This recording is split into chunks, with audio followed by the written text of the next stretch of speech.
তো এই যে এখানে এত বড় সমাগম হচ্ছে, আর আমরা এখানে দেখতে পাচ্ছি যে পুরুষরা, মহিলারা, বাচ্চারা, বয়স্করা সমস্ত রকম মানুষজন আসছে। তো কোনো রকম অসুবিধা হচ্ছে না? না, এখানে থাকা, খাওয়ার, ঘুমানোর, পায়খানা করার, স্নান করার কোনো রকম কোনো অসুবিধা নেই। আচ্ছা, বাইরে থেকে অনেকে মনে করে সন্ত রামপালজি মহারাজ সতলোকে আশ্রমের মধ্যে উল্টোপাল্টা কাজ হয়, সেখানে অনেক রকম মানে কথাবার্তা আমরা সমালোচনা শুনতে পাই। এবার আপনারা আশ্রমের ভিতরে এসেছেন, এখানকার পরিবেশ আপনারা দেখছেন, সন্ত রামপালজি মহারাজের শিষ্য আপনারা যুক্ত আছেন। তো ভিতরের পরিবেশ সম্পর্কে একটু যদি আপনারা বলেন। এখানে আমার একটা জিনিস সবচাইতে খুব ভালো লেগেছে, সেই জিনিসটা হলো এখানকার এখানে যত লক্ষ লক্ষ লোক এসে কেউ কোনো নেশা করে না, কোনো বিড়ি খায় না, সিগারেট খায় না, গুটখা খায় না, তেরেঙ্গা খায় না।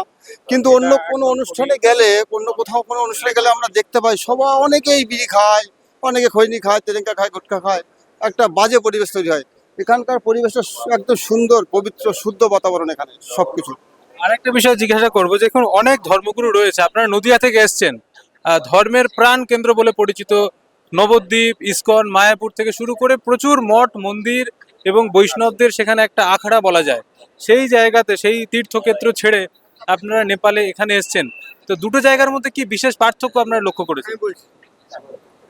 আমি তো মায়াপুরে ছিলাম, মায়াপুরে যেতাম, মায়াপুরে গেলে খাওয়া দাওয়ার পয়সা তো মাস্ট দিতেই হবে।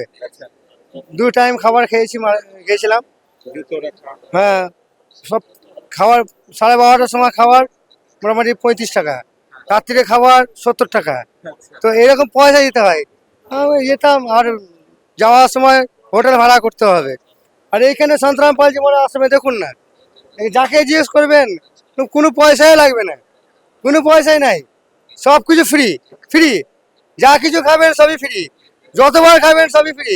না, এটাও শুনছিলাম অনেকে নাকি বলছিল যে এখানে আসার গাড়ি ভাড়াও নাকি সেটাও সন্ত রামপালজি মহারাজজি ফ্রি ব্যবস্থা করেছে।